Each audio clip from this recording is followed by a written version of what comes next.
Corona ರೈತ ಸಂಘಟನೆ ಯುವ ಘಟಕದ ರಾಜ್ಯಾಧ್ಯಕ್ಷರು.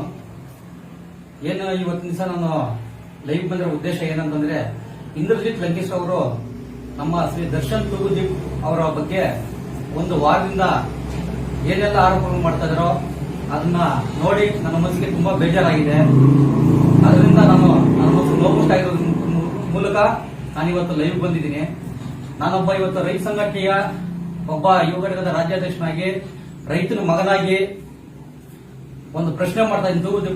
ತೂಗುದೀಪ ದರ್ಶನ್ ಅವ್ರ ಬಗ್ಗೆ ಆರೋಪ ಮಾಡೋದ್ರ ಬಗ್ಗೆ ಇಂದ್ರಜಿತ್ ಲಂಕೇಶ್ ಅವ್ರನ್ನ ನಾನೊಂದು ಪ್ರಶ್ನೆ ಮಾಡ್ತಾ ಇದ್ದೀನಿ.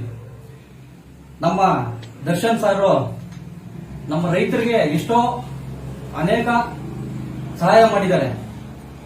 ಒಂದು ನಮ್ಮ ಕಾವೇರಿ ಹೋರಾಟದಲ್ಲಾಗಿರ್ಬೋದು, ಒಂದು ರೈತರಿಗೆ ಒಂದು ಯಾವುದೇ ರೀತಿ ಅನ್ಯಾಯ ಆದಾಗ ರೈತರು ಬೆನ್ನೆಲುಬು ನಿಂತಿದ್ದಾರೆ. ಆ ಒಂದು ಉದ್ದೇಶದಿಂದ ಇವತ್ತು ನಾನು ನನ್ನ ಮನಸ್ಸಿಗೆ ನೋವಾಗಿ ಈ ತರ ನಮ್ಮ ದರ್ಶನ್ ಅವರು ನಮಗೆ ಕಾವೇರಿ ಗಲಾಟೆಲಾಗಿರ್ಬೋದು ಎಲ್ಲಾ ರೀತಿಯಲ್ಲೂ ಕೂಡ ಸಹಕಾರ ಪ್ರೋತ್ಸಾಹ ಕೊಟ್ಟಿದ್ದಾರೆ. ಅದ್ರ ಮೂಲಕ ಅವ್ರ ಮನಸ್ಸಿಗೆ ನೋವು ಉಂಟು ಮಾಡಿದಾಗ ನಮ್ಮ ಮನಸ್ಸಿಗೆ ಆದಷ್ಟು ನೋವು ಆಗ್ತಾ ಇದೆ, ನನಗಾದಷ್ಟು ನೋವು ಆಗ್ತಾ ಇದೆ. ಇವಾಗ ನನಗೇ ಒಂದು ತೇಜೋವಧೆ ಮಾಡುತ್ತಾರೆ ನನ್ನ ಮನಸ್ಸಿಗೆ ಅನಿಸಿ ಇವತ್ತು ನಾನು ಅವ್ರ ಪರವಾಗಿ, ನಾನು ದರ್ಶನ್ ಸರ್ ಅವ್ರ ಪರವಾಗಿ ನಾನು ನಿಲ್ತಾ ಇದ್ದೀನಿ, ನಾನು ಮಾತಾಡ್ತಾ ಇದ್ದೀನಿ. ಇವತ್ತು ನಾನು ಇಂದ್ರಜಿತ್ ಲಂಕೇಶ್ ಅವ್ರನ್ನ ಒಂದು ಪ್ರಶ್ನೆ ಕೇಳೋದಕ್ಕೆ ಇಷ್ಟಪಡ್ತೀನಿ. ಇಂದ್ರಜಿತ್ ಲಂಕೇಶ್ ಸರ್ ಅವರೇ, ನೀವು ಇದುವರೆಗೂ ಹಿರಿಯ ಪತ್ರಕರ್ತರಾಗಿ ಇಷ್ಟೆಲ್ಲ ಸೇವೆ ಮಾಡ್ಕೊಂಡು ಬಂದಿರಿ ಅಂತ ಹೇಳ್ತಾ ಇದ್ದೀರಲ್ವಾ? ಸೇವೆ ಮಾಡಿದಿರಿ, ಎಷ್ಟು ಜನಕ್ಕೆ ನೀವು ಸಹಕಾರ ಮಾಡಿದಿರಿ, ಸಹಾಯ ಮಾಡಿದಿರಿ, ಎಷ್ಟು ಜನ ರೈತರಿಗೆ ನೀವು ಸಹಾಯ ಮಾಡಿದಿರಿ. ಇವತ್ತು ನಮ್ಮ ದೇಶದಲ್ಲಿ, ನಮ್ಮ ರಾಜ್ಯದಲ್ಲೂ ಅಷ್ಟೇ ಹಲವಾರು ವರ್ಷಗಳಿಂದ ರೈತರು ಆತ್ಮಹತ್ಯೆಯನ್ನು ಮಾಡ್ಕೊಂತಾ ಇದ್ದಾರೆ. ಆ ಆತ್ಮಹತ್ಯೆ ಮಾಡ್ಕೊಂಡ ಸಂದರ್ಭದಲ್ಲಿ ನೀವು ಎಲ್ಲೋಗಿದ್ದೀರಿ, ಏನ್ ಮಾಡ್ತಾ ಇದ್ರಿ? ಎಷ್ಟೋ ಕುಟುಂಬಗಳು ಬೀದಿಗೆ ಬಂದು ರೈತರು ಆತ್ಮಹತ್ಯೆ ಮಾಡಿಕೊಂಡು ಆ ಒಂದು ಸಂದರ್ಭದಲ್ಲಿ ಏನಾಗಿತ್ತು? ನಿಮ್ ಕೂಗು ಎಲ್ಲೋಗಿತ್ತು ಅವತ್ತು? ಹೇಳಿ, ರೈತರಿಗೆ ಅನ್ಯಾಯ ಆದಾಗ ನೀವೆಲ್ಲೋಗಿದ್ರಿ ಅವತ್ತು? ಪತ್ರಿಕೆಯಲ್ಲಿ ಹಾಕಿದ್ರ ರೈತರ ಆತ್ಮಹತ್ಯೆ ಮಾಡ್ಕೊಂತ ಇದಾರೆ, ನಾನಿದ್ದೀನಿ, ರೈತರ ಪರ ನಾನು ನಿಲ್ತೀನಿ ಅಂತೇಳಿ ನೀವು ಬಂದಿದ್ರ? ಯಾಕೆ ಬಂದಿಲ್ಲ? ಇದೇ ನಮ್ಮ ಸನ್ಮಾನ್ಯ ಸಿದ್ದರಾಮಯ್ಯನವರು ಸರ್ಕಾರದಲ್ಲಿ ನಾವು ಹೋಗಿ ಸಿದ್ದರಾಮಯ್ಯನವರಿಗೆ ಒಂದು ಮನವಿಯನ್ನು ಮಾಡಿಕೊಂಡಾಗ ರೈತರ ಮನೆಗೆ ಅವರು ನೇರವಾಗಿ ಹೋಗಿ ರೈತರ ಒಂದು ಕಷ್ಟ ಸುಖಗಳಿಗೆ ಒಂದು ಸ್ಪಂದನೆ ಮಾಡಿ ನಾವು ಗ್ರಾಮ ವಾಸ್ತವ್ಯ ಮಾಡಿದ್ರಿ. ನಾವು ಆ ಒಂದು ನೋವು ನಮ್ಗಿದೆ. ನೀವು ಅವತ್ತು ಎಲ್ಲೋಗಿದ್ರಿ? ಇವತ್ತು ದರ್ಶನ್ ಅವರು ನಮ್ಮ ರೈತರಿಗೆ ಏನೇ ಒಂದು ರೀತಿ ಕಷ್ಟ ಬಂದ್ರೆ ಸಾಕು ಬೆನ್ನೆಲುಬಾಗಿ ನಿಲ್ತಾರೆ. ಮತ್ತೆ ನಾವು ಬೇರೆ ಎಲ್ಲ ಹೇಳೋದು ಬೇಡ. 2-3 ತಿಂಗಳ ಹಿಂದ್ಗಡೆ ಕೋವಿಡ್ ಆದಂತ ಸಂದರ್ಭದಲ್ಲಿ ನಮ್ಮ ಮೈಸೂರು ಭಾಗದಲ್ಲಿ ದರ್ಶನ್ ತೂಗುದೀಪ ಅವರು ಎಷ್ಟೋ ಜನಕ್ಕೆ ವೆಂಟಿಲೇಟರ್ ಸಹಾಯ ಮಾಡಿದ್ದಾರೆ, ಎಷ್ಟೋ ಜನಕ್ಕೆ ಬೆಡ್ ಸಹಾಯ ಮಾಡಿದ್ದಾರೆ. ನೀವೇನ್ ಮಾಡಿದಿರಿ? ಫುಡ್ ಕಿಟ್ ಕೊಟ್ಟಿದ್ದಾರೆ. ಲಾಕ್ ಡೌನ್ ಆಗಿದ್ದಾಗ ಫುಡ್ ಕಿಟ್ ಕೊಟ್ಟಿದ್ದಾರೆ. ನೀವೇನ್ ಮಾಡಿದ್ರಿ? ಯಾರಿಗಾದ್ರೂ ಒಂದು ಸಂಸಾರಕ್ಕೆ ಒಂದು ರೇಷನ್ ಕೊಟ್ಟಿದ್ರ, ಫುಡ್ ಕಿಟ್ ಕೊಟ್ಟಿದ್ರ? ಇಲ್ಲ ಯಾರಾದ್ರೂ ನಿಮ್ಮ ಅಭಿಮಾನಿಗಳಿಗೆ ಏನಾದ್ರು ಹೇಳಿದ್ರ ಫುಡ್ ಕಿಟ್ ಕೊಡ್ರಿ ಅಂತ ಅಂದ್ಬಿಟ್ಟು ಒಂದು ಕರೆ ಏನಾದ್ರು ಕೊಟ್ಟಿದ್ರ? ಇದೇ ನಮ್ಮ ದರ್ಶನ್ ಸರ್ ಅವರು ನಮ್ಮ ರೈತರಿಗೆ ಹೆಲ್ಪ್ ಮಾಡಿದ್ದಾರೆ. ಎಷ್ಟೋ ಜನಕ್ಕೆ ವೆಂಟಿಲೇಟರ್ ಕೊಟ್ಟಿದ್ದಾರೆ, ಬೆಡ್ ಕೊಟ್ಟಿದ್ದಾರೆ, ಕೊಡ್ಸಿದ್ದಾರೆ ಅವರು. ನೀವು ಆ ಸಂದರ್ಭದಲ್ಲಿ ಎಲ್ಲೋಗಿದ್ರೆ? ಎಷ್ಟೋ ಕುಟುಂಬಗಳು ಬೀದಿಗೆ ಬಿತ್ತಲ್ವಾ ಅವತ್ತು ಎಲ್ಲೋಗಿದ್ ನಿಮ್ ಕೂಗು? ಕೋವಿಡ್ ಇಂದ ಹಲವಾರು ಕುಟುಂಬಗಳು ಬೀದಿಗೆ ಬಂದ್ವು, ಎಷ್ಟೋ ಜನ ಪ್ರಾಣ ಕಳ್ಕೊಂಡಿದ್ದಾರೆ, ಎಷ್ಟೋ ಸಂಸಾರ ಬೀದಿಗೆ ಬಂದಿದ್ದಾವೆ. ಅದ್ರ ಬಗ್ಗೆ ನಿಮ್ ಕೂಗಿಲ್ವಾ? ಅದೆಲ್ಲ ನಿಮ್ ಕಣ್ಣಿಗೆ ಕಾಣಿಸ್ತಾ ಇಲ್ವಾ? ನಿಮ್ ಕಿವಿಗೂ ಕೇಳಿಸ್ತಾ ಇಲ್ವಾ ಅದು ಅವ್ರ ಕೂಗು? ಹೇಳಿ.